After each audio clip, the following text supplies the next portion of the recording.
Assalamualaikum warahmatullahi wabarakatuh. Saya berkenan membacakan doa. Insya Allah doa yang saya akan panjatkan sesuai dengan agama Islam. Bagi saudara-saudara kita yang di luar agama Islam, silahkan berdoa menurut kepercayaan masing-masing. Assalamualaikum warahmatullahi wabarakatuh. Yang saya hormati dan juga hormati bersama Pak Wali Kota Jakarta Timur yang lama ini diwakili oleh Asisten Pemerintahan Sekuatnya Jakarta Timur. Terima kasih Pak Asrom.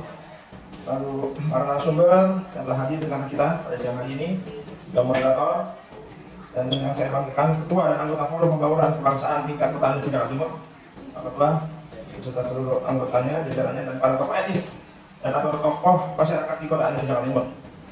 Bapak Ibu sekalian, izinkan saya menyampaikan laporan pelaksanaan kegiatan pada siang hari ini. Sebelum berbahagia Pak Asron, saya dapat sampaikan laporan materi dan narasumber. Pada hari ini ada 3 materi. Yang pertama adalah dari Polres Jakarta Metro Jakarta Timur. Terima kasih Pak Edi, Pak Polres. Dia akan menyampaikan materi tentang peta kerawanan konflik sosial di Kota Jakarta Timur pada pemilihan gubernur dan wakil gubernur Presiden Jakarta tahun 2024. Yang kedua adalah dari Pak Sentidel Roma Bola, beliau anggota Forum Pembauran Kebangsaan Jakarta Timur, akan menyampaikan materi tentang peran paguyuban organisasi sukatis dalam memperkuat peran Forum Pembauran Kebangsaan di Kota Jakarta Timur. Dan yang terakhir adalah dari Pak materinya, beliau adalah Pak Abdul Malik SE sebagai anggota Forum Pembauran Kebangsaan Kota Jakarta Timur, hanya menyampaikan peran tokoh sukatis dalam memperkuat nasionalisme di masyarakat pada penyelenggaraan gubernur dan gubernur Presiden Jakarta tahun 2024. Assalamualaikum warahmatullahi wabarakatuh. Selamat siang, salam sejahtera untuk kita semua. Hal ini dapat kita lihat dari keanekaragaman bangsa Indonesia yang dari bermacam-macam suku bangsa, agama, bahasa, kepercayaan, budaya, adat istiadat. Di mana hal tersebut tentunya merupakan anugerah dari Allah yang Maha Kuasa yang patut untuk kita syukuri bersama. Kemajuan dan pluralitas bangsa Indonesia haruslah dikelola secara baik dan harus dipertahankan dengan cara memelihara, melindungi, dan mengembangkan melalui berbagai upaya mewujudkan jati diri bangsa Indonesia untuk merawat keragaman dan tidak mentolerir segala bentuk tindakan yang dapat menghancurkan tatanan masyarakat majemuk. Komitmen itu sendiri tentunya dapat tumbuh dan menguat manakala didukung oleh kesadaran masyarakat multikultural seperti yang telah dicontohkan dengan sangat baik oleh para pendiri bangsa Indonesia. Selanjutnya, bila kita melihat sejarah panjang perjalanan bangsa Indonesia, pada hakikatnya sudah sejak awal para founding father bangsa Indonesia telah menyadari akan keragaman bahasa, budaya, agama, suku, dan etnis di Indonesia, di mana hal tersebut dapat dilihat dari lahirnya kalimat bijak berupa Bhinneka Tunggal Ika. Hal tersebut dapat dilihat dari masih ditemukan banyak konflik, kekerasan, politik yang bersifat horizontal dan vertikal, serta aksi terorisme, separatisme yang menyentuh kehidupan ideologi negara termasuk sendi-sendi kehidupan sosial masyarakat maupun pertahanan dan keamanan negara yang eksistensinya mengancam terjadinya pemisahan wilayah dari keutuhan negara kesatuan Republik Indonesia. Berdasarkan kondisi tersebut, di atas tentunya dapat menghancurkan moral dan budaya bangsa termasuk aktivitas peredaran narkoba dan obat-obat terlarang, pornografi atau berbagai kegiatan kebudayaan asing yang mempengaruhi bangsa Indonesia, terutama generasi muda. Jakarta bukan lagi sebagai ibu kota. Ya. Ini menjadi tantangan kita ke depan karena daerah khusus Jakarta, ya. Tanpa mengurangi martabat. Ya. Artinya martabat, saya masih pegang Monas di sini. Yang penting Monasnya jadi pindai, gitu ya. Jadi saya rasa itu bukan bukan suatu hambatan buat kita semua. Yang pasti kita akan berupaya supaya martabat kota khusus Jakarta ini nggak bisa berperan lebih baik lagi, ya, ke depan, lebih baik lagi ke depan, karena kota bisnis, kota global, ya. Atas hal tersebut, maka pembauran kebangsaan sebagai sebuah proses dalam pelaksanaan kegiatan integrasi masyarakat melalui interaksi sosial dalam bidang bahasa, adat istiadat, seni budaya, pendidikan, dan perekonomian dapat mewujudkan kebangsaan Indonesia tanpa harus menghilangkan identitas masing-masing dalam kerangka negara kesatuan Republik Indonesia yang mutlak diperlukan dalam setiap segi kehidupan yang bebas, merdeka, bersatu, serta cinta tanah air bagi warga masyarakat di kota Jakarta, terkecuali di kota integrasi Jakarta Timur. Ya. Berdasarkan tersebut pula, maka melalui kegiatan ini diharapkan nilai-nilai pembauran kebangsaan menjadi semakin membumi dan mampu mewujudkan kehidupan yang rukun, damai, harmonis, dan bersatu padu dalam kebinekaan serta mampu menangani permasalahan bangsa seperti halnya maraknya konflik sosial yang terjadi di masyarakat. Terlebih kita baru saja tadi saya sampaikan bahwa Undang-Undang Nomor 2 ya tahun 2024 ya, dan juga kemarin kita sudah laksanakan pemilu tahun 2024 dan kita akan melaksanakan pilkada, ya, pilkada pemilihan gubernur dan wakil gubernur pada 27 November 2024 mendatang. Nah, hal ini menjadi konsentrasi kita dalam menciptakan kota Jakarta yang aman, nyaman, dan kondusif. Ya. Demikian beberapa hal yang saya sampaikan dalam kesempatan ini dengan ridho Allah Subhanahu Wa Taala dan izin Bapak Ibu dan juga arahan dari Pak Wali Kota, karena saya harus membuka acara ini ya dengan mengucapkan Bismillahirrahmanirrahim. Rangkaian kegiatan peningkatan pemahaman pembangunan kebangsaan di Kota Jakarta Timur secara resmi saya nyatakan dibuka. Semoga Allah Subhanahu Wa Taala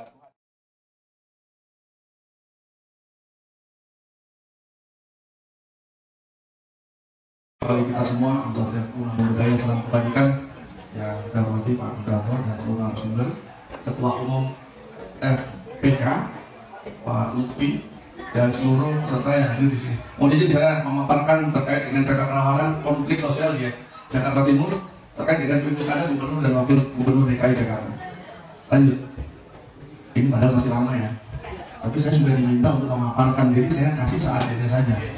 Lanjut. Ini terkait dengan geografis yang ada di wilayah Jakarta Timur.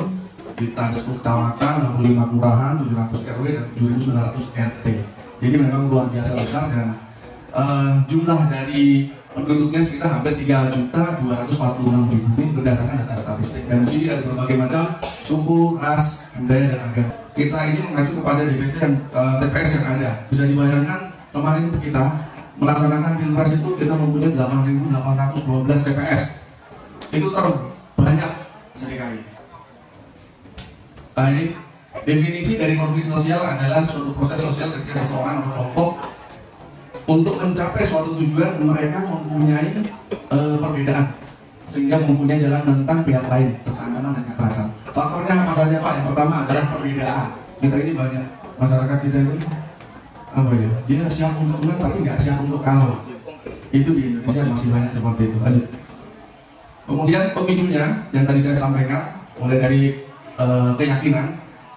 Di sini di Jakarta Timur kita tahu kalau kita bilang pusatnya para ulama ya, untuk menentang melalui kekerasan. Berbagai hal dipergunakan untuk mencapai suatu tujuan. Akhirnya terjadilah itu politik identitas. Itu banyak kita pakai pada saat kita kegiatan dalam pilpres maupun pileg, itu banyak terjadi. Lanjut. TPS khusus juga ada. Nah, ini juga menjadi potensi di mana banyak konflik sosial. Itu bisa ada di lapas, rutan, dan panti sosial yang ada. Kemudian di tempat basis masa pendukung paslon. Lanjut. Nah, ini kita punya TPS di pemikiran elit di Basura, JGC, dan di Sedayu. Ini kemarin sudah terbukti bahwasanya terjadi konflik di sini. Sudah terjadi Pak kemarin karena banyak DPT yang tidak terdaftar. DPT yang tidak terdaftar banyak sekali. Padahal di situ jumlah penduduknya lumayan Pak, banyak. Tetapi karena dia banyak pendatang, dia tidak melakukan DPT ke penyelenggara pemilu, KPS, KPPS, dia tidak bisa pilih di situ Pak. Dia punya suara, tapi suaranya itu ada di kampung halamannya. Itu terjadi kemarin. Upayanya kita melakukan kegiatan-kegiatan program yang sifatnya nasionalis, kemudian kita menghargai perbedaan yang ada, bertoleransi, kemudian menerapkan sikap inklusif bukan eksklusif. Terkait dengan kesimpulannya, yang pertama adalah kerawanan sosial SARA menjadi salah satu penghambat suksesnya pilkada. Kemudian adanya kepentingan individu kelompok untuk mengambil keuntungan dari momen pilkada dapat menjadi pemicu perpecahan antara masyarakat. Kemudian perlu adanya ketertiban peran serta berbagai pihak untuk menjaga tertib. Terima kasih atas perhatiannya. Demikian yang bisa saya sampaikan, kurang lebihnya mohon dimaafkan. Assalamualaikum warahmatullahi wabarakatuh. Anak petani memetik sukun digoreng di atas kuali. Kalau kita hidup uyuk dan rukun, insya Allah Jakarta Timur aman dan damai. Bapak dan Ibu, para tokoh masyarakat, tokoh etnis, Ketua MPK Jakarta Timur, Sekretaris, Wakil, dan semua yang lain-lain tidak dapat kami sebutkan, masih bertahan Pak Ternio di bawah. Berbiasa Pak Pendeta kita ini. Jadi di mana kalau ada ustaz, di situ harus ada Pak Pendeta.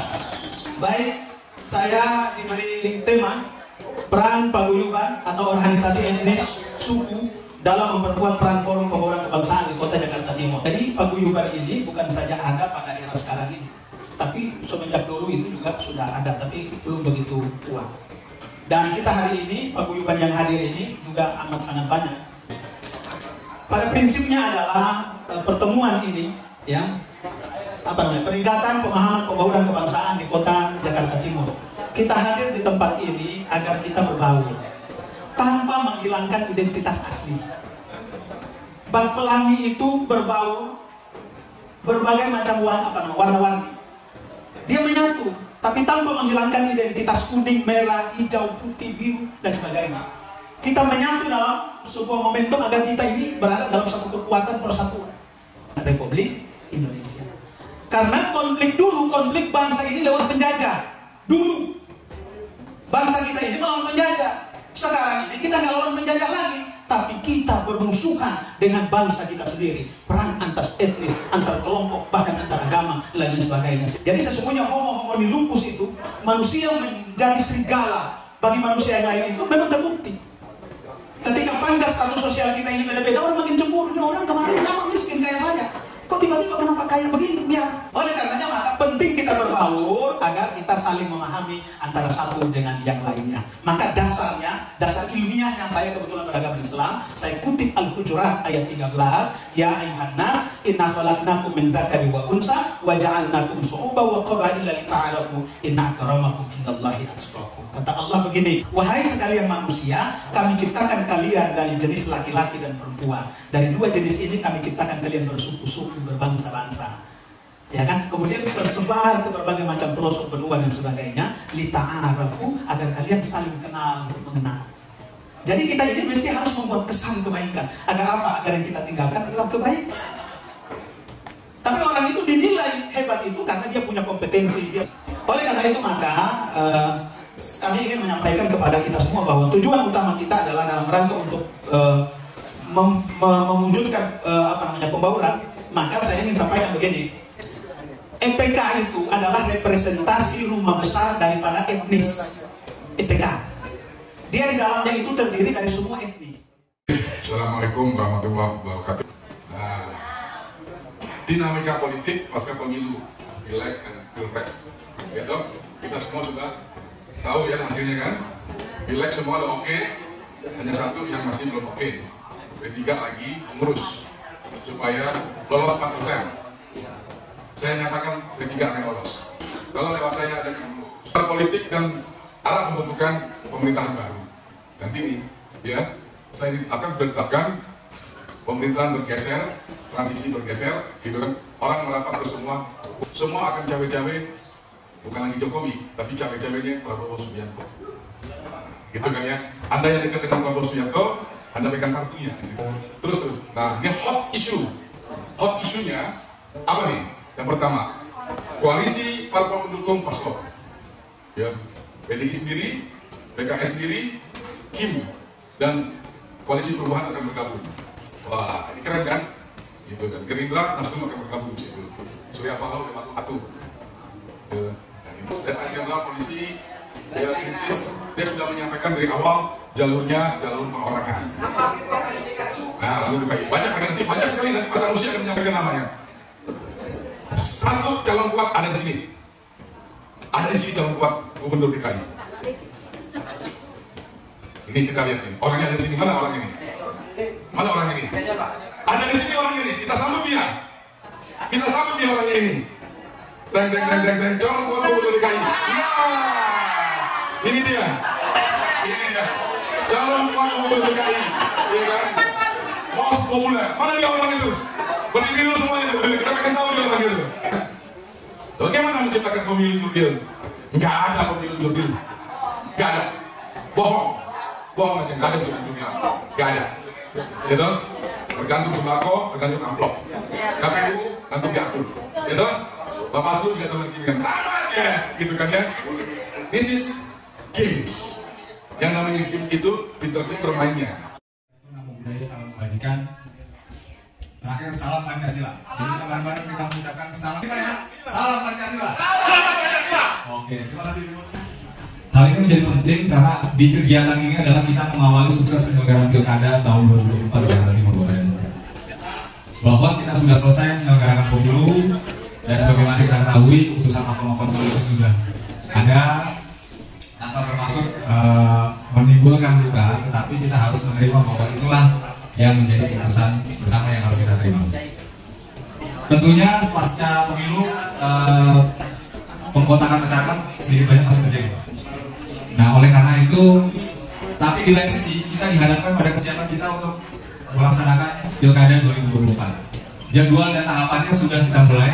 Kalau Bapak dan Ibu mengikuti perkembangan di Instagram KPU DKI atau KPU Kota Jakarta Timur misalnya, itu saat ini sedang dalam proses pembentukan badan ad hoc berupa PPK, menyusul nanti PPS dan Panwascam. Jadi Bapak dan Ibu, bagi yang berkeinginan berpartisipasi, kami persilakan untuk melihat web dari KPU Jakarta Timur.go.id atau melalui Instagram KPU Kota Jakarta Timur untuk melihat kalau memang Bapak Ibu berkeinginan untuk berpartisipasi secara langsung dalam kesuksesan Pilkada 2024.